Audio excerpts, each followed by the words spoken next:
אז איך משאבי אנוש הפכו ממחלקה אדמיניסטרטיבית לשותף אסטרטגי? בואו נצלול פנימה. פעם התפקיד היה בעיקר ניירת. היום הוא לעצב את העתיד של כל הארגון. ממש ככה. אנחנו רואים פה שינוי כיוון אמיתי. המיקוד עובר מהאדמיניסטרציה ישירות לביזנס.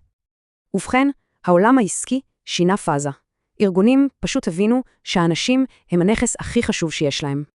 זה ההבדל בין להיות ריאקטיבי לפרואקטיבי. לא רק לכבות שריפות, אלא ממש ליצור ערך חדש. וזה בדיוק העניין.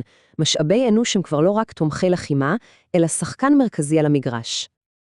והקורס הזה נותן בדיוק את הכלים האלה.